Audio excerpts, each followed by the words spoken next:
Hello, Mr. President. How's the golf swing?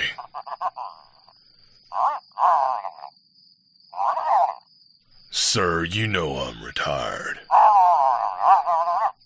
Well, who the hell plans a field trip to a place like that? Alright. I'm in. And sir, I'm gonna need the biggest fucking gun you've got.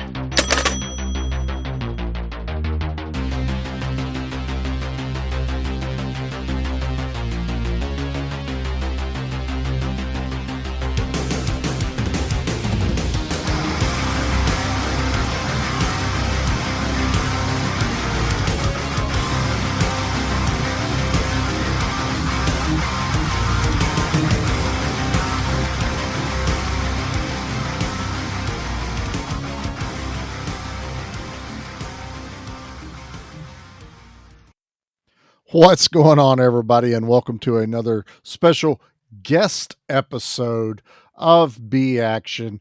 This is where we put the B back in action. So, once again, this is going to be one of our guest episodes. This is, as you saw from the title, Dredd, where we went over to co-host Dustin's other show where he hides from me and Mickey. I don't know what's going on over there. I guess Mickey gets to go there too. I kind of get invited once in a while, but it's okay. I'm not salty about it at all. But we went over and covered a movie that will be done on Give Me Back. Maybe a little bit further down the line now, but Karl Urban's Dredd, which I absolutely adore this movie. I mean, it's no secret on here. I am a huge Judge Dredd fan, tattooed on my body, surrounded by it in my studio. So yeah, this was a lot of fun. Got to hang out over there with Dustin and Paul talking about one of my favorite movies. Mickey also is on this one. Didn't forget, that he wasn't on one of them earlier, so we're going to keep that joke running as it goes. So yeah, well, still technically on our break. We should be, I think this comes out the week of Christmas, so you've already heard our Christmas episode. The Christmas special is out. We also just did reindeer games on the B Action side for Christmas, so all of those are out and available to keep you in the holiday spirit. But if you're just ready for some blood, guts, and badass action, you've got it here with Dredd.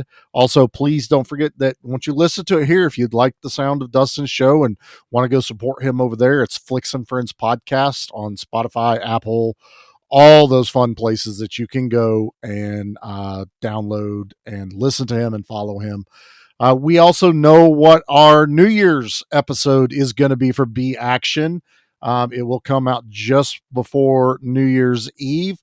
Dustin picked Deathstalker, the OG 80s version, not the new one that will also be covered eventually here once I'm done being salty about the whole Kickstarter thing there. But we're not going to open that wound yet. I'm in Christmas mode right now. So, yeah, right now, get ready for Dredd. Next week, Deathstalker. And, always remember, don't just watch action. B Action. This episode is brought to you by Viper Video Tampa.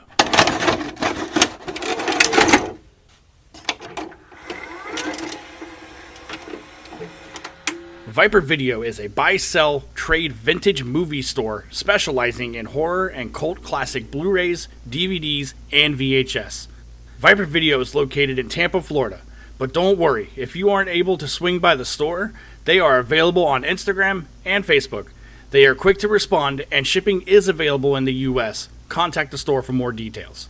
And now, to this week's episode. Wait.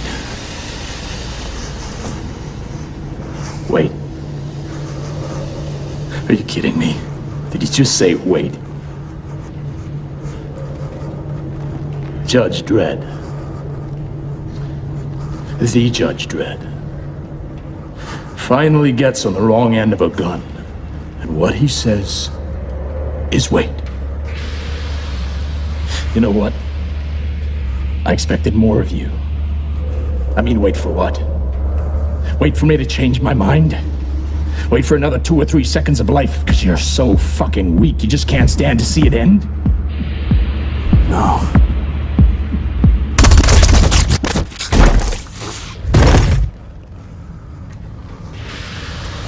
Wait for her to shoot you.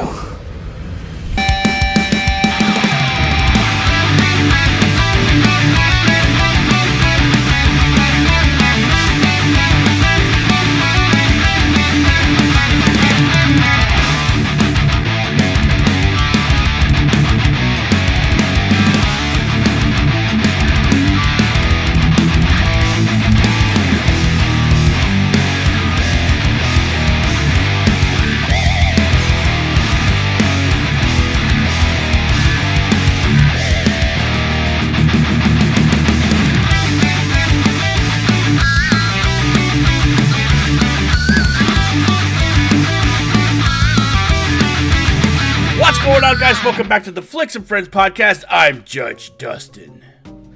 I am the law. Hello. Paul, new month. Who dis? New month. Who knew us? No, it's the same us. No, it's the Just same new month. shitty us, Same. dude. Say yeah. So we decided to do a new month because it's a new month, and it is remake month over here. Very good. Very on good. Words on the Flicks and Friends. We our podcast do it. Yeah. And this pick was kind of unanimous because I sent my list over and Paul sent his list over, and we both said Dredd at the top of our list, dude. So, yeah. So today, we thought we'd kick it off. oh yeah, dude. Today we are covering 2012's Dredd, but we couldn't do it alone. I needed my brothers in action here. I needed Mickey, the Silver Fox. I needed Charlie. I needed the B Action Boys here. Fellas, what the hell's going on? What's happening? I am the law. Fellow I have my judges. badge. Hell yeah. I knew you had it. Yeah. Charlie said, I got adult money. I have adult money and adolescent Tendencies. inhibition. Yeah. Oh, man. But yeah, Dredd has been on the radar for a while because we've always referenced it because I feel like for the AB season, for the letter R, Raid the Redemption was there. And that's where my brain was when I was picking that. I'm like, man, Dredd would be really cool to do. And then Paul's like, let's do a remake month. I'm like, done. And that's what we picked. So before we get into any histories, I guess, Mickey, are you going to read us the back of the box? Yeah, sure. Why not?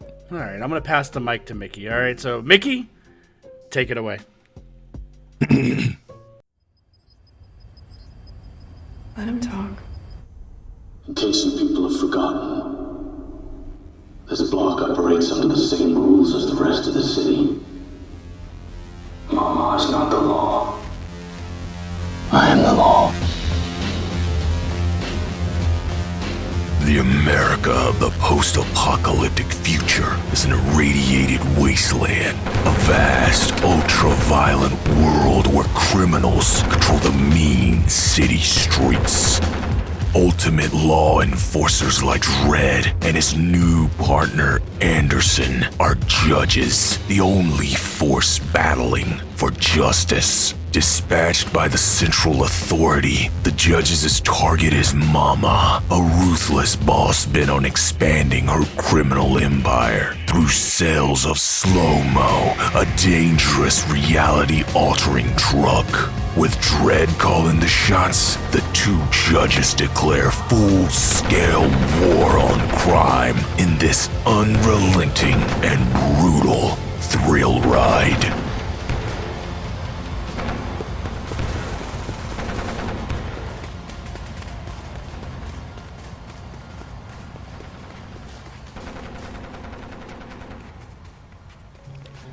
So do you think Dredd just walks around his apartment bare-assed and with the helmet on? Yes. Yes. No, he's wearing banana hammock. He's- that has the Okay. badge right on the dick. Oh, It's- that's it. It says no. It just says the law. It just says law. Just law. It's little. The law. It's got a little helmet on the top too. Come on, helmet head. Yeah, come on, helmet head. So 2012's Dredd is an obvious remake of a movie, to be frank with all three of you guys, I'm not too familiar with. Not a huge fan of the Sly Stone movie. And this should also have a caveat. It's a remake of a film that's based on a comic. So technically it's just a remake, a retelling of the comic. Yeah, remake's loose on this. This is okay. So, it's more of a reboot, but it's that's what we kind of we were when we were discussing this category, like, because some of them are straight remakes, some of them are reboots, and we're trying to blend the line, and sometimes they're both. And so, like, this was one that was fair. Yeah, it's a remake of a sort, but it's a reboot because it's not the same story, but it is same character, same world. So it counts. It counts because it's badass. Yeah, and it's semantics. And at some point, you're just arguing semantics. You're like, okay, we all know what it is. They're redoing something we already knew. Okay. The Stallone one did right things. Dredd one did right things. I enjoy the. It's 95, I think, is when that one came out. Yeah, 95. Yeah. Love that movie. I watch it for fun, and it's great. That's the movie that introduced me to Dredd. These are two different vibes, a whole right? generation. And I like them both. Yeah, very, very much two different vibes. Yes. Yeah. Oh, for sure. But I want to get some history out of the way. And we'll start with Mickey. Mickey, what is your history with Dredd? Dredd. See, I was racking my brain about this last night. I was like, did I rent this movie? Like, was this? I can't remember if this Netflix was still like sending out DVDs, because I remember watching this on a DVD from somewhere and I didn't own it. So it may have been borrowed. I don't know. But everybody told me, hey man, this movie is cool. I remember it come out in theaters, but I didn't go see it. I don't know why. I just didn't. But dude, when I saw it, I was like, I was mad. I was like, I wish I had seen this in theater because this is fucking awesome. Right? Really good. And I've seen it, I'm not gonna say a ton of times, but I would say it would take more than one hand probably to count how many times I've seen it, and then watching it again last night was pretty dope. So yeah, I'm familiar with the movie. I love Karl Urban. That was a big part of what made this movie, more attractive for me. But dude, once you get in there was so much more. We'll talk about it more, but yeah, that's kind of my history with it. Charlie, what about you, man? What is your history with Dredd? Saw it in theaters. Pretty much opening weekend. It was 3D too. So it was during that whole big 3D craze, everything going on. And man, I'm glad I saw it that way, because this movie's pretty much filmed for that type of 3D. A lot of the slow-mo stuff was pretty much designed to take advantage of, the technology at the time. Loved it when I saw it. I was hyped as soon as they said I was getting another Judge Dredd movie. I've always loved anything Dredd, as the guy, all the guys here can see. I've got Dredd surrounding me everywhere. Dredd surrounds me too, Charlie. Dude, every day. Every day. Existential Dread. Yeah, it's a little bit different. It's spelled different as well. Yeah. Wow, thanks, Paul. But I spell good. I know words. I know words. Words are fantastic. I know them well. I know big words. I know the best words. But yeah, I absolutely love this movie. I've got the Steelbook Blu-ray, the one that was like $100 some there for a while till they reprinted it. So yeah, I watch this one regularly. Like, I can just pop this movie on. Hell, it's on Max right now too. So I was like, I don't even have to go find my DVD. I just hit play and let her go and deal with the commercials. But I love this movie. Yeah. Paul, what about you, man? Just like Charlie, I saw this in theater opening weekend with Steph and another married couple. This was like an opening weekend thing. This is when early on in me and Steph's dating history.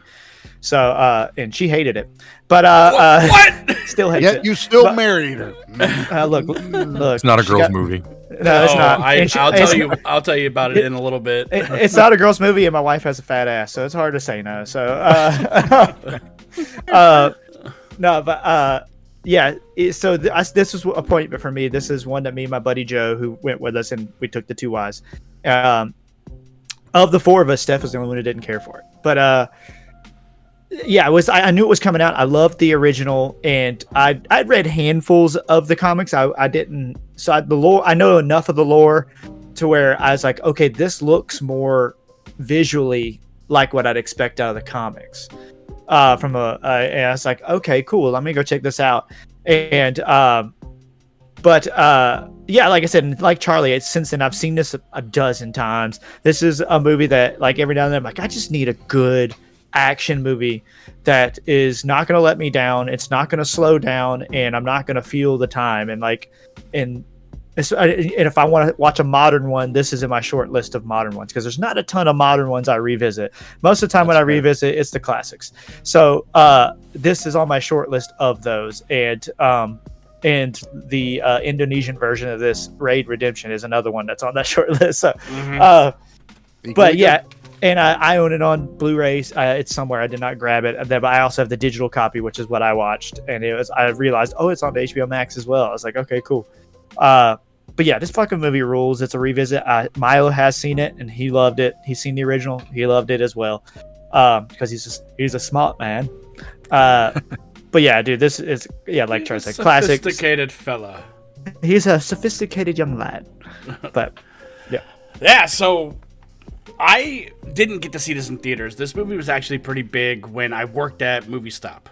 Like Charlie said, this was like in the craze of like the 3D movies, and this was one that came out 3D Blu-ray. You want to buy this 3D Blu-ray alongside of like Resident Evil Afterlife, and there was an Alfred Hitchcock, North by Northwest, I think they put in 3D. And then you had My Bloody Valentine 3D. Was My Bloody Valentine. My Bloody Valentine. Fury Road came out 3D on Blu-ray too. Creature from the Black Lagoon they re-released in 3D. For like the 3D players, 3D TVs, but that was the last time I'd seen this movie, was when it came out in 2012. I like, Paul knows this, I used to have a ton of movies. I was a huge physical media collector, because when I worked at Movie Stop, what people would do is they come in, trade their movies, and get cash or credit. 9 times out of 10 they'd want cash. The credit would be a significant amount different, so what I would do is hand them the equivalent cash value, and I would get their store credit. Like me, I would buy their store credit from them. So I would own movies just to have them at that point, and it was pretty bad at that point. I had like 4 bookshelves full of movies. It was like upwards to 2,000 physical discs.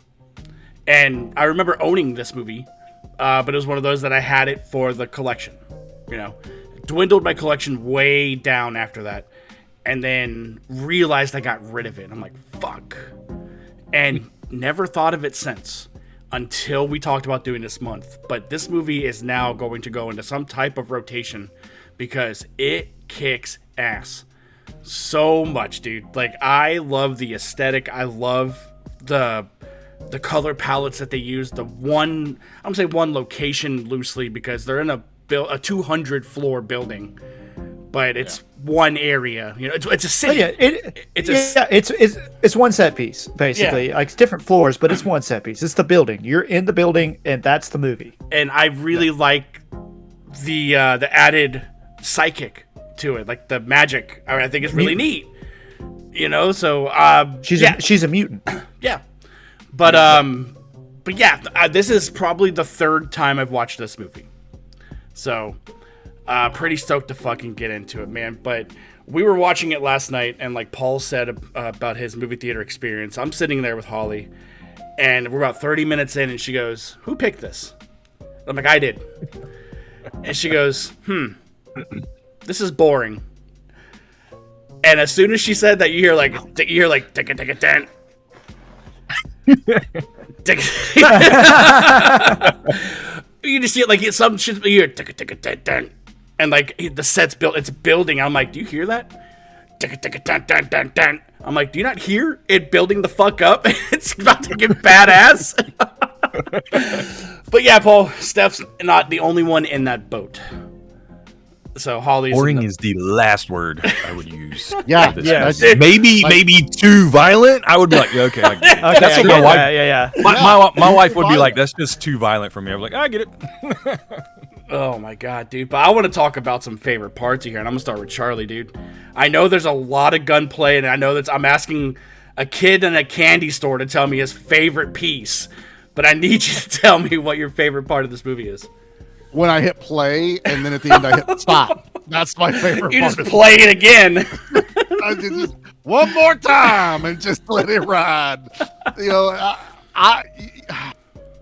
favorite scene, I can tell you the one that was the most jaw-dropping when I was in the theater. Sure. Is when the minigun comes out and they annihilate an entire floor. The minigun? There was 3. There's 3 of them, Well, dude. the minigun. It's a scene, floor of them. The not so minigun. Not so minigun, but it There was causes many it guns.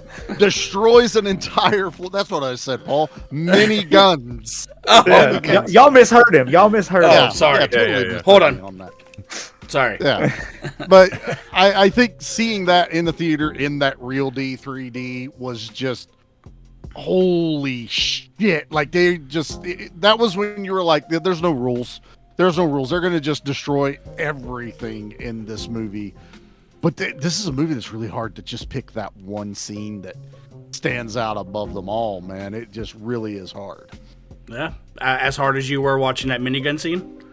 Like the entire movie. So the entire movie. From when you press play. I was about to call the hotline. What do you think? 2 hours. I said, what do you think he pressed the play button with? That's right. Extendo Hands-free presso. device, sir. Hands-free. He said Bluetooth with Blue Chew. Yeah, it's like 40-year-old virgins. Like, it hasn't gone away yet. He's like, did you take the medicine? No. What medicine? I didn't take anything. Paul, what about you, man?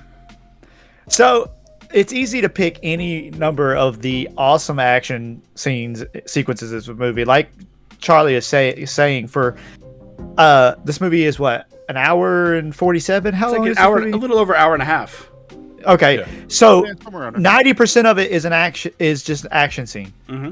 But basically, my honest favorite scene is the scene where Anderson, is that her name? Mm-hmm. Yeah, Anderson. Okay, Anderson goes into Homeboy's head and starts to fuck with him and turn the tables on him, and like you start to see the full depths of her power. Yeah, and which is really cool because it kind of puts you, reminds you, goes, oh, this is more than just people with guns. This world is a little bit bigger than that, far as like what the limits are of people's powers and humans' powers because of where the world is.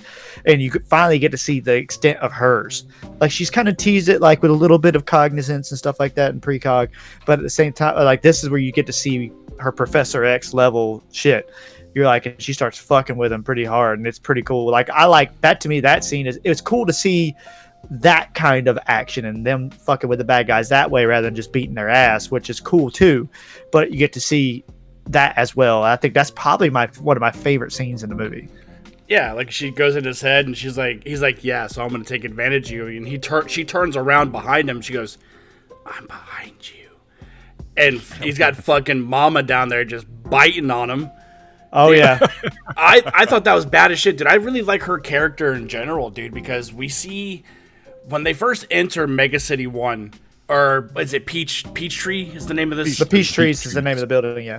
Mega City 1 is the name of the country. The area that one of 6, right? Yeah. But when they enter in Peachtree and Judge Dredd looks over at her and goes, are you ready? And she goes, yeah. He goes, you don't look ready. By the end of it, dude, he asked her that same fucking question, and she goes, yes. And he goes, you look ready. I love that shit, dude, because she goes through so much, man. My favorite is, it's with her too, but they go into that laundromat and they mow down all those people, and then they have that dude who's like trying to get himself back up, and she looks him in the face and then blows him in the forehead. And then we meet his wife later. And she's like, I just want you off my floor because I want my husband safe. And then when she turns around and sees that picture of this dude, man, it's awesome. Like, you see the instant regret on this woman's face. Like, I fucked up. Yeah. Like, it's that not, she doesn't think like the rest of the judges. It's not black and white for her. Exactly. And I really like that about her because she gets kidnapped later, but fuck, dude, she gets out of that shit quick too, man. It's so fucking good. But Mickey, what about you, man? Man, I want to pick like an action sequence too, but I gotta go with Judge Dredd's intercom speech, like where they want to pin down his location, so they're like, just let him talk so I can figure out where he's at. and we get the iconic "I am the law," but you get it in a get what? really cool "I am the law." But you don't get the Stallone "I am the law." You get the "I am the law," like, and it's part of a sentence where it's not like It just hits hard too. You can tell he's not. It is a throwback, but it's not like a hey. It's like a citizens of Peachtree. You may think that Mama is the law. She's not. I am the law. And I just fucking love that. And like he basically puts everybody on notice. If you get in my goddamn way, you're fucking in trouble. Stay out of my way. You didn't get a judge. You got the judge. Yeah, dude. And that's another thing. There's so many like lines like that where I just love every line that he has, even though there's not a lot. It's just so good. It's and delivered so well.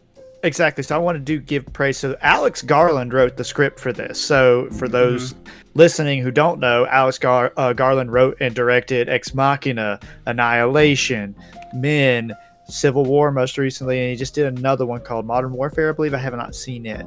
So I mean, the guy writes dialogue, like but the dialogue is only as good as the actor delivering it, and Karl Urban nails it.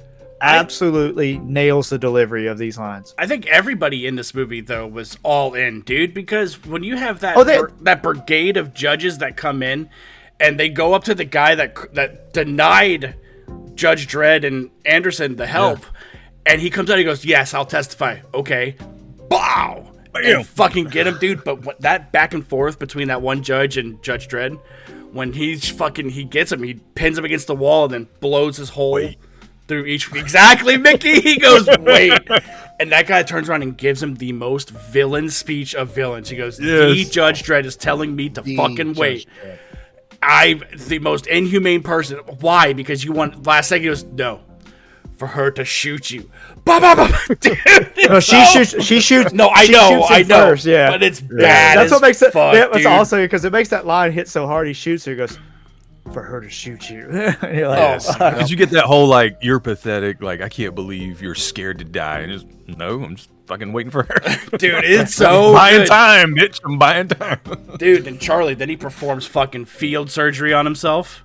Oh gosh, dude, I love this. This is like second to Rambo Part 3 when he puts gunpowder in his wound. Only this time he sprays silly foam inside of it, and it like cauterizes the wound. Field dressing, pulls that fucking shit. Just saying the name Judge Dredd, even if you don't know what that is, you could damn near picture this character. You're like this. I don't know what I'm supposed to be seeing, but if someone didn't watch this movie, they're like, "That's what I saw." Like, that's what you saw when I said Judge Dredd? Yeah, that's pretty much what I saw when you said that. Dude, and it's like he embodies the name, staples himself, dude. Oh, and they cinch. It's like these suitors. They go, the self-lacing Nikes, dude. It's wild. That scene right leading up to that is pretty badass. So, when he's shooting through the wall, it just shows you how much of a bad. He takes those explosive rounds and he knows that if he makes a noise or whatever, he gives away his status, and he just quietly just takes the pain and shrinks down because he's buying himself time. Mm-hmm. But he had just like murdered all of those guys too. Yeah, you took on like 3 judges. Like, dude, when he like the brutality. I mean, he pistol whips this dude like in the throat and breaks his trachea. Dude, and then explosive round to that dude's head. It's just like, oh my god, dude, choke on this. Wow, and gets him in the throat, dude. Oh my god. But what I like a lot about this movie is like it seems pretty. I don't want to say archaic because it is pretty dingy, it's post-apocalyptic, of course, but the technology that's in it, dude, like this gun that he has So I wanted to say this. I'm glad you talked about this. So one of the best one-liners in the movie comes from him using the gun, in my opinion. So when that one dude's holding, it's not Anderson. Maybe it is Anderson hostage, but she has him, and he goes. What he says? It's like, "Are you sure about that hot shot?" He goes, "What did you say?" And he goes, "Hot shot." That's the opening. That was at the beginning. Yeah. Okay, that's at the beginning. The he's deli got lady. the hostage. The deli lady. Yeah, the deli lady. That's right. Yeah. He goes, "What did you say?" He goes, "Hot shot," and then the gun shoots a hot shot and melts his fucking face. Oh my god, dude! It just burns that dude from the inside out, man. It's so good.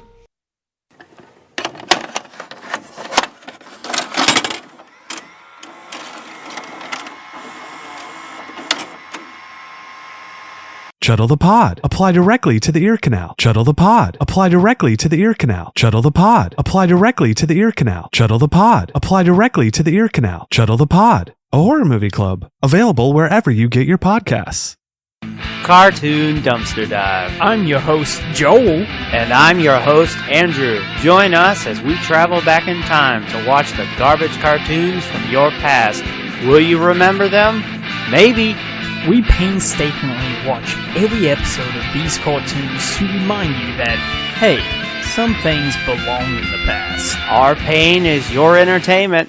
Thanks for tuning in. That's it. That's the trailer. What's up, VHS heads? I'm Matt. Join me and my two broskies, Chris and Dave, on our movie comparison podcast, The VHS Abyss, putting two movies from the golden age of cinema against each other. Whether it's a teenage soldier head-to-head, like Red Dawn versus Toy Soldiers, or simply picking two from a back catalogue of icons of the VHS era, like Roddy Piper or Jamie Lee Curtis. Whatever link we can find between two films, we've got you covered. With facts, gaffes and plenty of laughs along the way, join us on all podcast platforms to discover who will be crowned champion of the episode.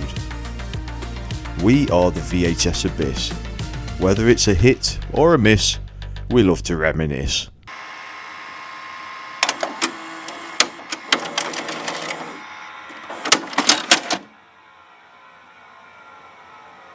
Speaking of the guns, and Paul, when you were bringing up Anderson in the guy's mind earlier, and it like shows him like shooting her, I got a question. Do you think she planted that idea in his head on purpose? Like, do you think that came later when he like does it, and it has to have ID to shoot? It's kind of like Blade's knife, sword, right? And then it blows his arm off. It should have been common knowledge for criminals. That's what I thought. That's what I thought, right? You would think. They touch on it in the Stallone one. It's like, hey, don't touch that. It's coded to their DNA. It'll blow your fucking hand off. Nikki, I think you're onto it that she's playing a long game, like the long con. She planted a seed and made him go, oh yeah, I could grab her gun and shoot him, but completely forget about that it's going to literally eviscerate his hand. Because if you can do it another way too, because later she goes, I already failed when I lost my weapon. So it's like you almost can play like she knew, like this. I'm even gonna not be a judge if I plant this idea in this guy's head, but it's probably gonna save my life too. So there's a lot of different ways you can angle that to where she fully knew what she was doing.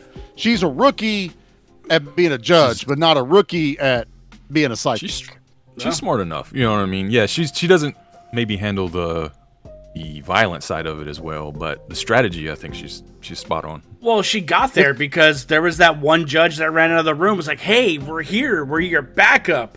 And you just see you go, boom, dude. She gets accustomed to it quick because she has to, because of the scenario they're in, I feel. But I feel like it's unfair to her at this point in the movie because or at least in the beginning, like when they put her up with the most black and white judge there is, for somebody to have, power, some type of variable that isn't black and white. She has to not suppress that power, but she has to use it in the way that it pleases him, because he's the one that decides by the end of the day if she fails or passes. Right. Well, you also got to look at it as in this society, there's a connotation of being a mutie. Mm-hmm. Exactly. And not everyone wants to deal with a mutant. Whoa, Charlie. Only mutants can call each other muties, okay? I'm just telling you what's called. I've read the comics, sir. So there's a whole sect called Patty. He said I'm only singing the lyrics, guys. Charlie said I got a mutie friend. The hard R. That's it. That's all. But it's that he is so determined on the book of the law, the letter of the law. Mm-hmm. Anyone else either would have been prejudiced against her and failed her just for that fact, or been a little too forgiving of her in a scenario. So for them, because this is they even say they're testing this out, she's the most powerful one we've ever seen, means they've seen others and they've thought about making them judges. So the best test is Judge Dredd. Also, there's always like they hint in there. There's a thing about Judge Dredd where he's a clone.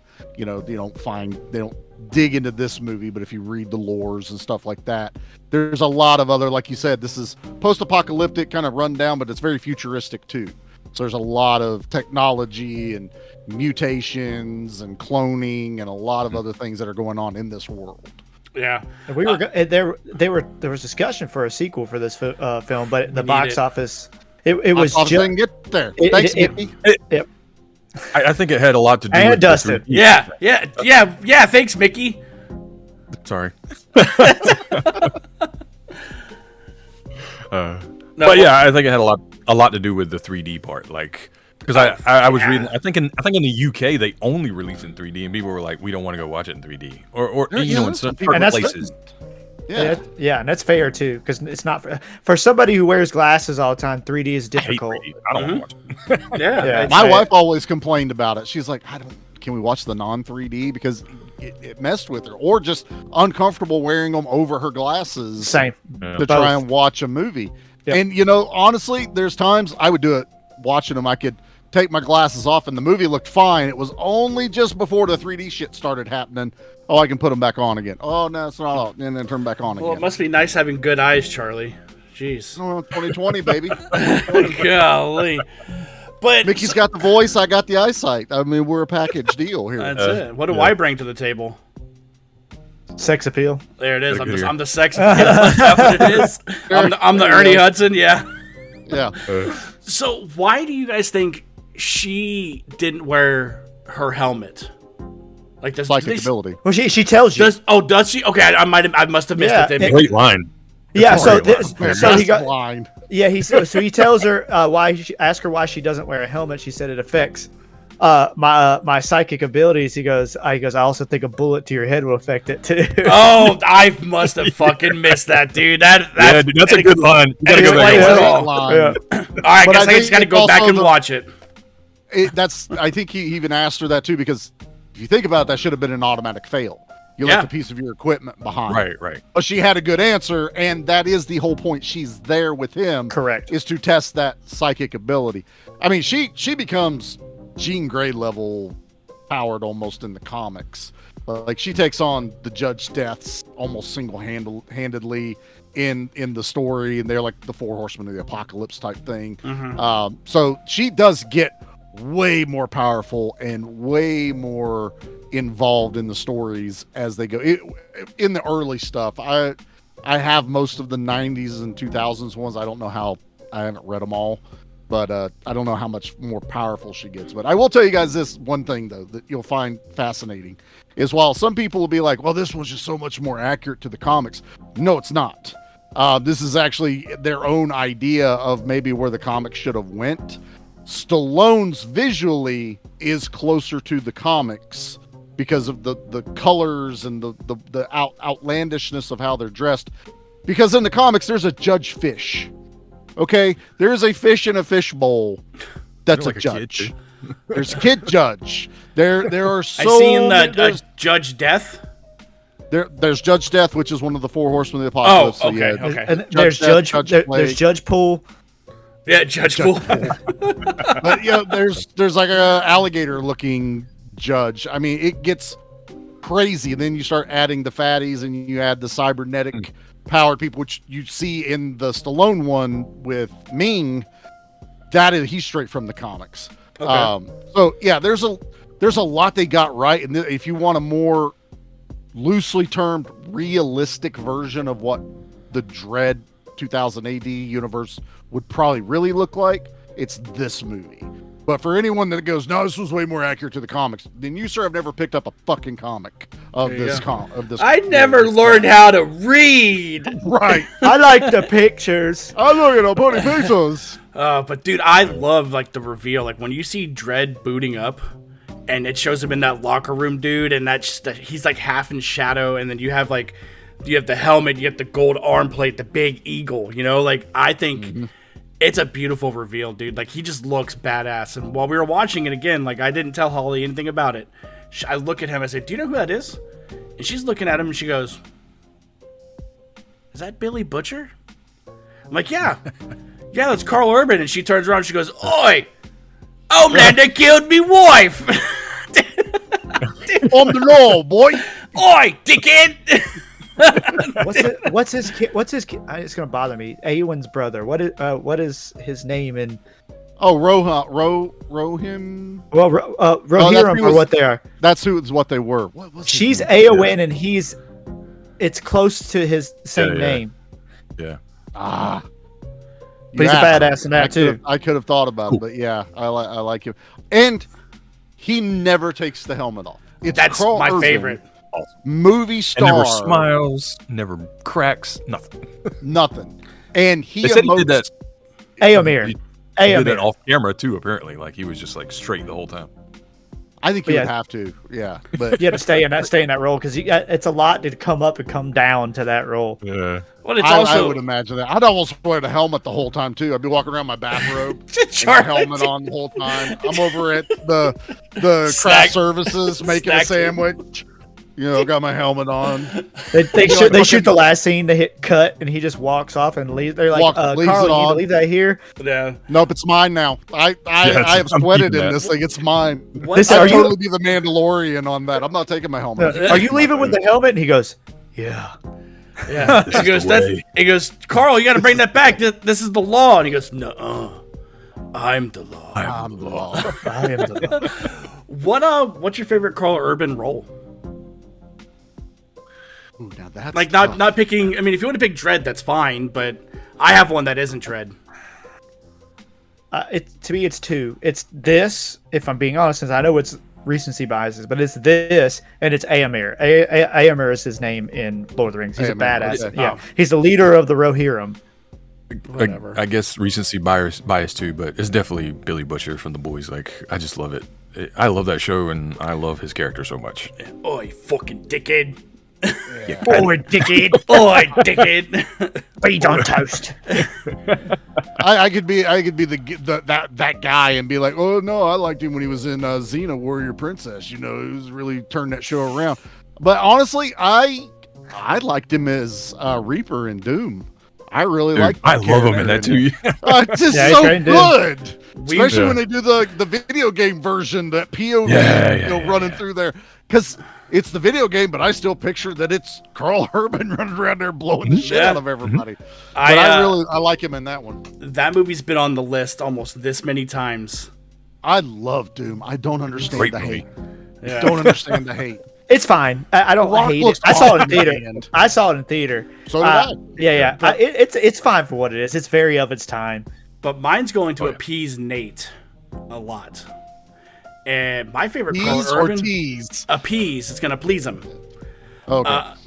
His fucking bones from Star Trek. Oh, Star Trek. Yeah, dude. Yeah. That's pretty good. I do not like Star Trek, but man, those J.J. Abrams movies are pretty fucking good. They're watchable. I mean, the first two.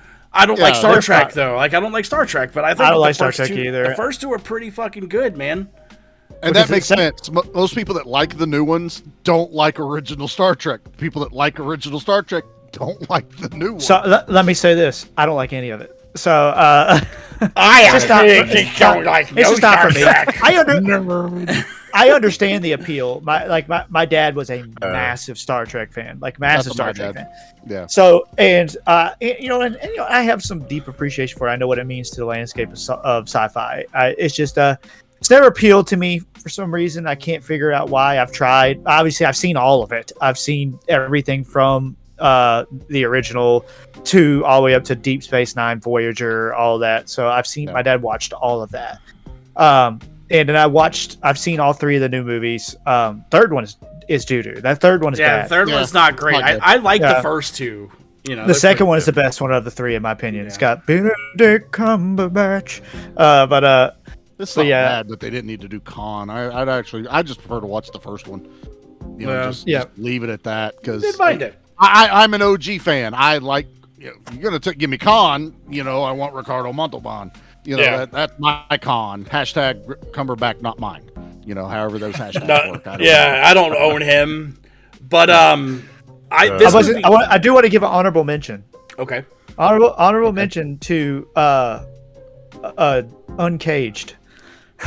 So that little short they did for Mortal Kombat 2. Oh, he plays John. Oh, yeah. yeah. That's pretty good. Or he's in, was it Love and Thunder where he goes, behold. Yeah, he plays my stuff. Yeah, Execution. Yeah. That's was Also- no, not Love and Thunder. That was Ragnarok. He does. Is it that. Ragnarok? Ragnarok, Okay. yep. Ragnarok, yep. Yeah. It's pretty good in the Chronicles of Riddick as well. Yes. So, and Karl Urban is just all around is great. He's in Riddick. He's good as in well, everything. right? He's in the. He's at the beginning of Riddick, and then if you get the director's cut, you get the extended interaction between him and Vin Diesel at the beginning, and then he's gone after that. But he could still pop up if they decide to put him in there again. But Chronicles. Yeah. Oh, fuck, This- I love Chronicles. This movie for me though is what spawned my need for, it's like a fan casting of Karl Urban as Batman. I think he would work, dude. Like he absolutely would. He'd be a good Batman. I don't know. He'd be a good anybody. Bruce Wayne. I don't think he'd be a good Bruce Wayne. He'd I don't be think good. He'd be a good Batman. He'd be a good Joker. He'd be a good Catwoman. He'd be a good Poison Ivy. Whatever you give Karl Urban, he'll do it. Okay. Or he'll go down Deadshot. swing. Face. Yeah. Let me get some of that Deadshot action. Two-Face would be good. Yeah, Deadshot would be good. Oh my god, dude. Two-Face, I need him as Harvey Dent, dude. That's where it's at. Or Black Mask. Yeah. Now I like Eckerson, who they put him in, and now that guy Make him Red did Hood. it, but Make I him don't know if Red I Hood. could see Karl Urban being a Robin, though. You know what I mean? But, like, but he he's might not make a good Robin at Red that Hood. point. He's Red Hood. But I need to believe that was Robin. You know, it's like, And he's aged out of that now at this point. But yeah. he's definitely aged out of that completely. But Clayface. I don't know. I mean, they're already doing that. he's I already, know, he's but- already used to not showing his face for the majority of a movie. So you know, go for it. And I like that too. Like back to Dredd, how he wore his helmet for the whole thing. Like that was the whole deal with. That's why Viggo Mortensen picked up, or not Viggo Mortensen. Yeah, picked up V for Vendetta. Hugo Weaving. Sorry. Hugo Weaving. Hugo yeah. Weaving picked up V for Vendetta because whoever was Guy Fawkes before him was like, no, because you don't see my fucking face. Same deal with Stallone. Like that's why he took his mask off, right? Because you wanted to see Stallone. Well, he wanted if he was going to do it, they wanted it, and the studio even said if we're paying Stallone money, we got to see his face. We got to get what we're paying for, And I which is understand why that he to a sense, almost. I think he only wears the helmet like 2 or 3 times in the entire movie. It's like when he's riding a motorcycle. For safety. Yeah. It's- At the beginning of the it's movie. It's the opening. I think there's another quick scene when they arrest him close to it, and then when he's disguised as the other judge, he's wearing the helmet to do the escape. Really, the only, as much as I love him, the only thing I really don't like about that one is like Rob Schneider. Rob Schneider, same. in I that. can't stand Rob Schneider. I Get off the don't fucking screen. hate him to that. Rob extent. Schneider I'm is also a like, judge. Rob Schneider is a stapler. But my point, I was getting at him in a mask, dude. I really dig the fact that he let his jaw do the fucking acting, dude. And Boy, did it. And all of the other judges did the same thing, dude. They all had that square ass jaw when they talked, dude. Like, well, the ones that are at the gate, they're like, let us in, to fucking Bill Weasley up there with his computer eyes, dude. He got fired from Green Gods and he went and worked there. I was felt bad for that character in this movie. Once you see his backstory, you're just like, damn, okay. Oh, And that's cool that Anderson let him go too, and that was kind of like, rookie, why'd you do that? Yeah. He's a victim. He's free. Exactly. And that's why I dig that, because that's when he starts trusting her judgment. At that point, he's like, yes. Yeah. So because she sees more than he does. He sees black and white. She reads the colors in between, which I really fucking dig. Which he kind of he starts it a couple scenes earlier when he just tases those 2 kids. The kids, So he stuns them instead of taking them down. Yeah. So, fuck them he's kids. not heartless in the broad span of everything. He's not going to just shoot kids in the middle of the forehead. It's like, I'm going to get you. This is your one chance. I'll also put your ass in isotubes too, cubes. Yeah. So don't fuck with me, because that's his other, thing to go. You get put in iso cubes. That's what that is. You are put in an isolated cube. You're not in prison. You're not interacting with anyone else. You go in this cube and you spend your time. You get like nutrient pellets and shit like that. And recycle is basically where they turn the bodies into reuse it. Yeah, that's what I thought. And then they put them in the Hologram Man program, right? That's That's right. very That's possible. right. Those were There you good go. sayings. All right. Yeah, They put him in the lawnmower man. it's the same thing. Pretty much. But I kind of want to. I guess the last thing I want to touch on is how lackluster this big boss fight is, dude. That's my only kind of like. What you expect? I don't know. I thought he threw her off the fucking balcony. That's all that happened. What did you It was want him really to cool. do? I was kind of hoping something happened to him where she had an upper hand at some point. Nah, not She had the Dredd. upper hand the entire movie. So I really dig that, she's like, if you kill me, or I think it was if I die, like this bomb's My gonna go off, heart, and my he's like- heart, he's like, stops beating. what's the range on that thing, bitch? He said, "You Because think we're it goes about through a kilometer. 2,000 feet of concrete?" Yeah, Dude. You- and I love can't- that he gave her a shot of the stuff. Like, here you go. I love that. That scene Like, is awesome. Yeah. The You following scene. can't wussify Judge Dredd. Okay, you've defeated what the entire movie has represented. That no matter what they throw at him, Judge Dredd's going to come out on top. So her only thing is to bargain with him with the lives of everyone in Peachtree. That's the upper hand she has. But he's fucking smart, and she's not going to be able to fucking karate kick his helmet off or some dumb shit. My helmet! Yeah, let's just see what Get the out range of my is on this head, bitch. Charles! Throw her out a window. You wouldn't expect her to like be able to take him on in a fight, like one on Not even a little bit. So, like, But Especially something- at this point in the movie. Sure, but I mean Yeah. something to at least, I don't want to say make it fair, but it's like, But that, give, that- give her but a here's my thing is- chance. But No, but she's had her chance the entire movie. Yes. She's there. She's present when they're trying to blow her away with the miniguns. He keeps. She throws everything at her disposal at him the entire movie, and it all fails. It all fails, and that's why Charlie said when he gets to the roof, her last ditch effort is to kill herself and everybody with her. And he basically at that point, he's like, "You're not smarter than me. I've had enough of your shit. Take this drugs. Yeet. Fuck off." And throws her. He eats her right off. He the says fucking 4 letters, 1 word. Yeet. Dude, But he is also dude, willing she's to fucking take that risk. swantons though, off the fucking Yeah. top. He's still willing to take that risk, and it may blow up though. He's like, balls I'm on this probably guy. right. Yeah, Because he knows that's his only option. It is his only option. It is She his is only going to blow everybody up. She's Yeah. at the point where she doesn't give a fuck. She's taking herself and everybody with it. But do you And so think- his only option is to throw her ass off the fucking balcony. But do you think, like, I mean, I know it shows it, but in reality, like, if you fall that far for that long, would you not die before hitting the ground? She's on drugs. She's on I drugs. think it's the drug that keeps him from doing it. I think that's Okay. why he All right. suggested All right. it at the beginning. Close her heart down. I think he Yep. did it in the I think he gave her the drug, so the fact that it just feels like it took forever, because they made a point in saying that earlier, because there was those 3 dudes that get thrown off, and we watched them go. But No, it but would, ground. they're not It would- processing it like you would. Exactly, so that's what I'm alive. saying. Like the third guy, they check they lift up his lip, and he goes, "The fall must have seemed like it taken forever," and that's what he wanted to do to her, was make her feel like this fall but- was just taking yeah. forever. that, and the big thing is it won't, because it slows her heart down. It won't make her heart stop. Okay, Her heart that's stops. fine. It's going to blow the building up. That's what I'm Right. thinking. So, Like if she was like halfway once- down and dies, like was Yes. that the range, But So I think it's got multi levels. Like I said, because like Charlie is saying how smart he is. He's thinking he's thinking every step through. sure. But the camera's also staying on her face the whole time to let us know she didn't die till she got down. that's what I was getting the at. bomb is way up there. Now, most movies I've seen, even if it lose signal, isn't that supposed to be a fail safe that the bomb goes off? Like, Yeah. once everything quits, relaying back. But maybe she didn't have enough to get that extended warranty. It was a dud.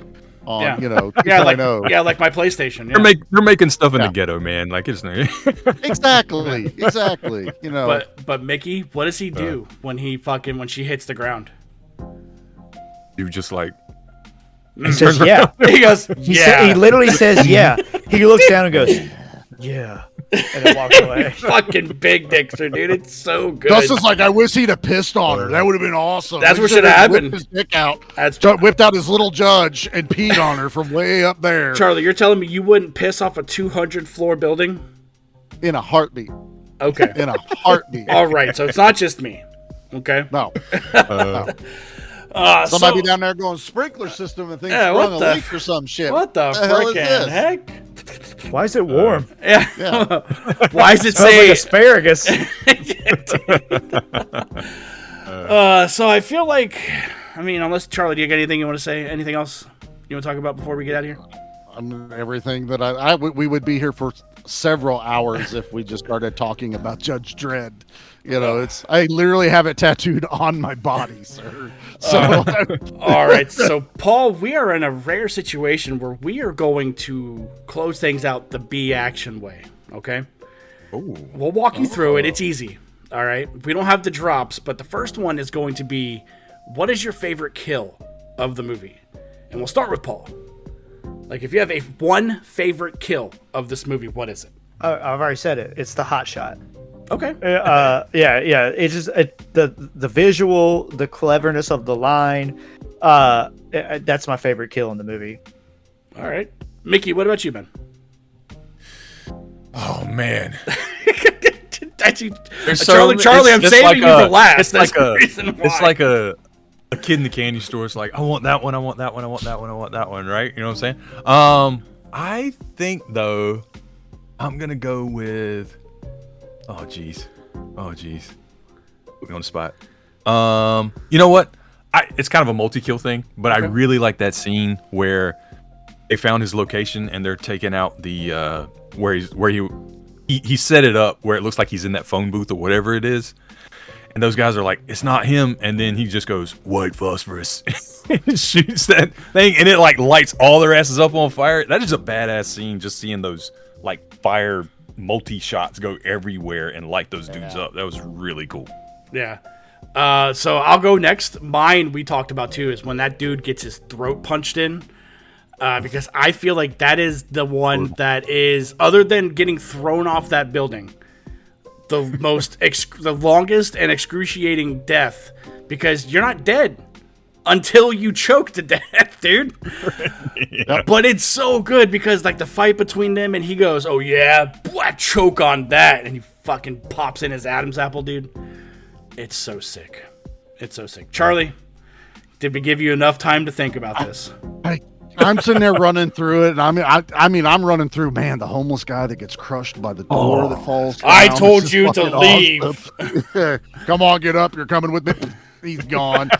I'm going to go back with the first time I watched it and experienced something is the slow-mo assault when they bust into the first bust that they do. And they are slow-mo shooting everyone, but the kid that gets shot through the fucking mouth, and it goes through his cheek, and the camera's on the other side, and it's just like snot, drool, blood, bullet slowly coming out of his mouth. His buddy's over there like, holy fuck, throwing his hands up in the air. That and the dude, the fat guy that gets shot in the stomach, and you see the ripple going through his stomach the entire way, but it's the cheek shot. I really love the slow-mo of that. Dude, I also honorable mentions when he fucking changes his gun to a grenade launcher and shoots that judge in the head. Yes. Man, badass. Yep. But all right, so now Paul, we're gonna rate the movie. Does the poster match the vibe of the movie? And I'll start with Mickey. Mickey, I'm going to start with you. Does the poster match the vibe of the movie? Yes. Okay. It absolutely does. It's badass. All you need is Judge Dredd. And it's perfect. He's on top of the roof. He's got everything's on fire. It you know what you're getting, and I love it. Yes, it does. Charlie, what about you? Yes. Okay. It's just as fast as Mickey. Yeah. It's Judge Dredd. If you show me a picture of Judge Dredd, I know what I'm getting. It's all there. I know. I don't care what version of it. I know what I'm getting. So, yes, Judge Dredd. Yes. Hell matches. Yeah. Paul, what about you? I will say it was weird. I thought it was weird to see old Tim Allen in the Santa Claus on the cover of the Dredd one. No, absolutely, yeah, man. It absolutely matches the tone of the movie. It's like Charlie said, it's fucking Dredd. You see Dredd, you know what the fuck you're about to get. The dude looks like a goddamn badass. You're like, well, this movie's gonna be brutal. Yeah. Same here. There's absolutely no way I don't know what I'm getting in for looking at the poster of this movie. I see a dark, dingy city. I see a dark, dingy cop. I know what I'm fucking in for. Dark Man. Dark Man. Oh, yeah, Judge TM. Dredd. So now, Paul, we will rate it. And there's only 3 rating systems, okay? There's badass, basic, or bomb. And Paul, what do you rate Judge Dredd? It's fucking badass. It was badass. If anything less is a dishonest assessment of this film. This movie is just badass. Mickey, what about you, man? Oh, dude, 100% badass, from the action to the acting to the cinematography to the music we didn't touch on. The industrial techno is just fucking awesome. Like, it drives everything. Yes, it's just score. It's like a freight train. You know what I mean? This movie is a freight train. It's just plowing ahead, and we're not going to stop until we derail. And I love it. I love Anderson's character. I love Dredd's character. I love the bad guys. A lot of them are just faceless, right? But then you get like Kay, and you get Mama, and you get like her other little right hand man that gets like fucking thrown off the side of the balcony after the guns, like out of the smoke, and then he turns around and just walks back, and it's like, that is fucking awesome, man. That alone is worth price of admission, right? Like, yes, I'm here for this. I love it. Badass. The guy that did this score, his next biggest credit is Walking with Dinosaurs. So, fuck yeah, dude. Which fucking rules, but very different tone. Very different. Yeah. Charlie, I need to hear it, man. Hear what? I need to hear that you think this is basic, dude. Let's hear it. Actually, no, this movie is. There needs to be another word. Badass doesn't even cover it right now. We need an atomic badass. There you go. I am the law badass. I don't know. It's Mickey, just... I am the law needs to be the next drop you make. All right, let's go. This movie is unequivocally badass, man. It sucks that it didn't do well in the theater. It's a missed opportunity. It's killing me that it keeps dying in production when they tell us we're getting TV shows or we might resuscitate it later. And now I'm hearing that fucking Taiki Wadi may get a hold of this, and I'm like, fuck you. Oh, get fuck out you of here with that Thunder. shit, dude. I don't need fuck him. You, sir. What's his name? Taiki Waititi is how Taika Wadi. Taika Wadi. He said Watto from fucking Star Wars. Mighty Whiteys. I don't give a shit what he's called.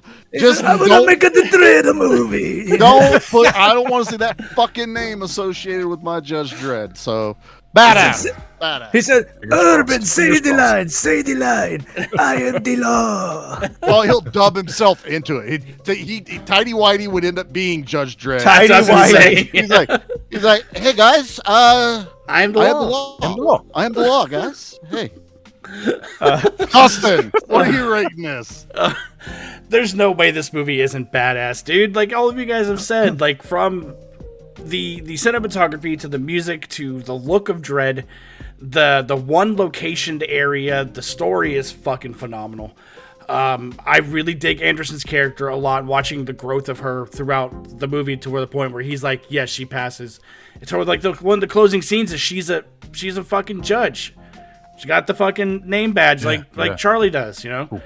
It's badass, man. Like, there's no other word. Like, Mickey has to come up with a drop for something that exceeds badass. So, yeah. But, guys, we really appreciate you jumping on. Do you want to let everybody know what we got cooking over on B Action? When does this come out? Monday. This coming Monday? So, their next episode of B Action, we're going a little bit more modern B action. Because they still make B-level action movies nowadays, or fewer, but we are bringing Jason Statham onto the show, and what's the job?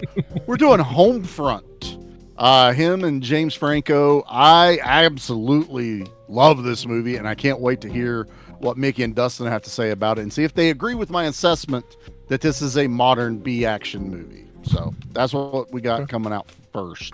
I forget what the next one is off the top of my head. I don't remember either. So that's what's coming next. Is Homecoming. Yep. Yeah. So Homefront. Not Homecoming. That's Spider-Man. Oh yeah. He said. Boy, I'm the Spider-Man. Look said, at me. I'm saving the day. Friendly neighborhood noise. He said, who's my date? Who am I dating? Yeah. It's like, I was a working man, but now I'm a Spider-Man. I'm a Spider-Man. Paul, do you want to let everybody know what we got coming up next for Remake Month? So this one is my choice, and this is a little bit different in tone, and honestly, a kind of tone we haven't covered in a while, but it is a movie by my favorite director. In one of his more recent films, we are covering Nightmare Alley. It's a remake of a movie of the same name from the 30s. It's a Guillermo del Toro film starring Bradley Cooper, and it is it's a noir, but it's eerie and creepy, and it's like just a fall into madness. It's a really good movie. If you've never seen it, I highly recommend it. But I'm very excited to rewatch it. It's been since basically it came out, which is a couple years ago that I've seen it. Cool. Oh yeah. So we're on all social medias: Facebook, Instagram, TikTok, Threads now. Thanks, Instagram. Yeah, all under Flicks and Friends podcast. We have a Patreon. Patreon.com/Flicks and Friends. If you can't support us there, that's totally okay. 5-star reviews are free. But if you can't give us a 5-star review, then that means Tidy Whitey's going to come over there and tell you he's the law. Yep, you don't want that. You don't want that. But until next time, I'm still Judge Dustin. And I'm still the law. I'm Judge Charlie. Yeah, I haven't seen anybody else's badges. I have the badge. I am the only judge here. He is the law. I am the law. And this has been the Flicks and Friends podcast.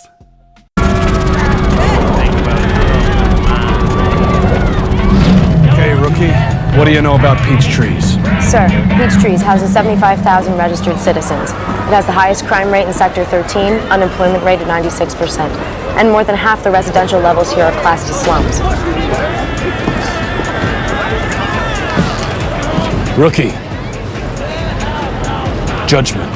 Vagrancy, 3 weeks ISO cubes, but prioritize murders? Correct. Don't be here when we get back. Yes, Judge.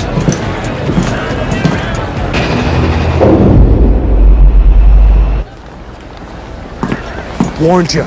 Get up. You're headed for the cubes.